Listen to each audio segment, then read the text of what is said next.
In this episode, I'm going to help you transform your workplace culture from one where you make all the big decisions to one where everyone on your team makes a personal commitment to meet or exceed their goals. Want to learn how? Let's get into it. Welcome to Why Business Teams Fail and How to Avoid It, a show helping small business owners build a radically engaged team that can run the business without you so you can remove the stress from owning a business and enjoy the freedom you deserve. Now, here's your host, Rich Allen. Today you'll learn that assigning job responsibilities is a good start, but only the first step in building a winning team. That you can create a culture of accountability where your team members choose to do more than what's minimally expected, and that the shift needed has more to do with you and your behaviors than it does with those on your team. Here's my question for you this week. What would your business be like if every team member made a personal commitment to meet or exceed their goals? I want you to think seriously about this question. I know it may sound like an impossibility, but just for a minute, think about it.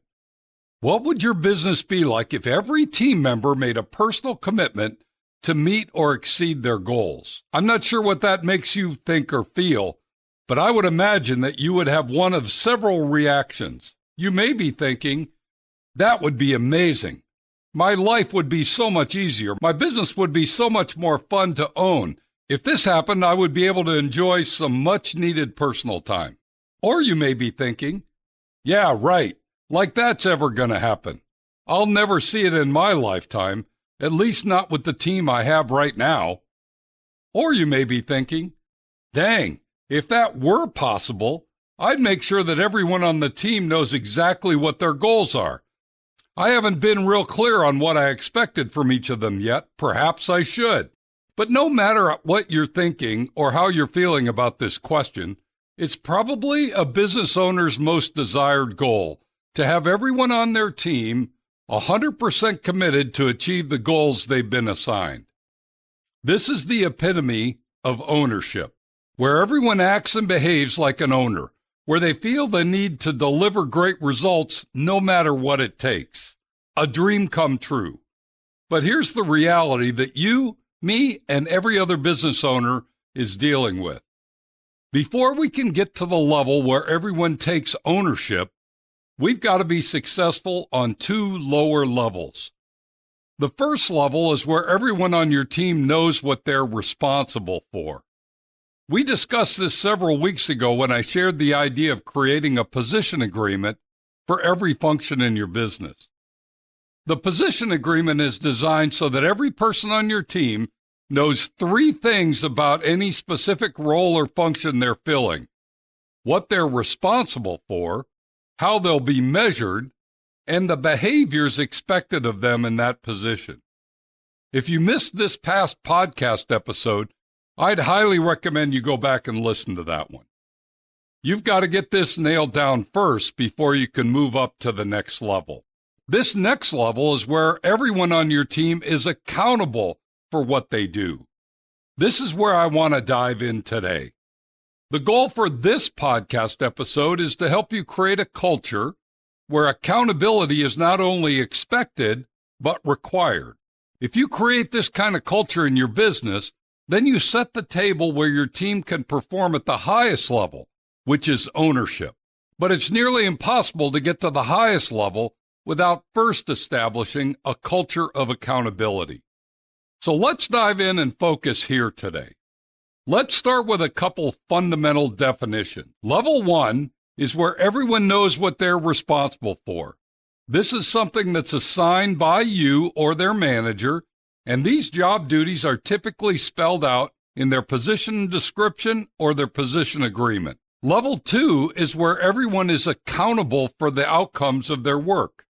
Unlike their job responsibilities, this is not something you or your manager can assign. This is a personal choice. Each team member must want to do it. You've probably heard others talking about holding people accountable. My opinion is that's nothing more than level 1 with some additional micromanaging. It may include weekly reporting where someone shares their numbers or results and their manager pushes them to do better or do more. That's not the kind of accountability I'm talking about. My desire for you is that you create the workplace culture where everyone wants and chooses to be accountable for the results of their efforts. In this level 2 world, everyone makes the personal commitment to meet or exceed the goals in terms of the work they do, their engagements with other team members, and the results they achieve. In this level 2 workplace, team members are routinely asking, "What else can I do?" and "How can I help?" They go beyond their job responsibilities, particularly if and when it's necessary to achieve the goals they've been assigned. There are 5 specific things that you as the business owner must do in order to foster this culture of accountability. Let's discuss these 5 specific things, and as we do, ask yourself how well you're doing at each of them. Here's number 1. Be crystal clear on the vision of your business. I know I talk about this a lot, but it's very important to the success of your business and the engagement of your team. If you want anyone to get on board or catch fire with you, they've got to know and feel great about where the business is going in the future. If you don't have a compelling vision, no one will get excited. No one will get engaged. No one will be inspired to do more. Don't bother going to number 2 if you haven't first nailed down number 1, your vision. Number 2 is shift from having all the answers to trusting those around you. Wait, did that one catch you off guard? I bet it did. But it's a critical step in the process to build a culture of accountability. If you want everyone to be accountable for their actions and results, you've got to stop acting and behaving like you know it all. Unfortunately, far too many business owners think they know the answers to everything about their business. Yet those who work for them are oftentimes closer to the customer and much more familiar with the nuts and bolts of how the business truly works. So your assignment is to stop telling and start trusting. When you answer every question, everyone will come to you with every issue and problem because they know you'll give them the answer. If it works, you get the credit, not them. If it doesn't work, you get the blame, not them. There's nothing about accountability that happens when the boss does all the heavy thinking. This is a shift you must make. Number 3 is to challenge the status quo. As the leader, you must not only be comfortable with your team making changes in your business, but you must welcome it. If it's something you've been doing for a while, there's probably a better way out there waiting for someone on your team to find it. Don't get stuck in doing things the same way you did them last year or even last month. Always be open to new, different, and better. And if things aren't changing, you should be asking, why are we still doing it that way? Status quo means you're standing still. No one likes to be stagnant. It gets old fast. You need to set the tone for continuous, rapid improvement in your business. It will breed the culture you're looking for. Number 4 is to ask better questions. I've often said that the best leaders ask the best questions. Your value or contribution as the business owner and senior leader of your business is not how much you know, but how good your questions are. When someone asks you a question, your default response should be a question back to them.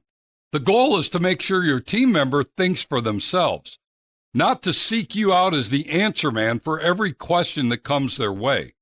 Dig, probe, challenge, ask a different way. Ask why again and again. The more you ask questions, the more your team members will learn to think for themselves. Your goal should be for your ability to ask great questions to become your superpower. That's when you know you've arrived. And finally, number 5 is to allow others to come up with their own ideas. Far too often, business owners are the biggest killjoys when it comes to new ideas in a business. I've heard them all. We've tried that before. or I don't like that, or we can't afford that, or that won't work, or that's a bad idea. These kinds of responses will only shut people down. Your job is not to be the arbiter of what's good and bad. Your job is to be supportive and encouraging. If you have concerns about a new idea that's presented, I recommend you launch the yes and game. Simply begin a brainstorming session where everyone involved, including you, can only respond with yes and as they build on the idea that's been presented. It's a powerful way to take a basic idea and turn it into a powerful new approach in your business. Make this your approach rather than being the shutdown artist in your business. Welcome others' ideas, no matter how basic or out of the box. Do these 5 things well, and before you know it, everyone on your team will be choosing to be accountable for their behaviors, their actions, and their results. Give it a try. You've got to master level 2 before you can progress towards level 3, which is where you're surrounded with like-minded, ownership-minded team members. Nirvana for most business owners. As we wrap up today's podcast, let me leave you with these simple thoughts. Number 1, job descriptions and position agreements will help you get to level 1 on the taking ownership scale. Number 2, doing these 5 simple things will help you build a culture of accountability. And number 3, your ultimate goal should be to surround yourself with ownership-minded team members. That's when you truly win. If you'd like some additional support in this area or want to tap into our free resources, simply go to my website, tourtoprofit.com. You'll find everything you need there. Thanks for joining me today. Be sure to tune in next week when we're going to discuss if you were to sell, what would the new owner do right away? You won't want to miss it. Now, go make it a great week. And whatever you do, ride hard. Thank you for listening to Why Business Teams Fail and How to Avoid It. Make sure to like, subscribe, and tell your friends so you don't ever miss an episode. Now go make it a great week, and whatever you do, ride hard.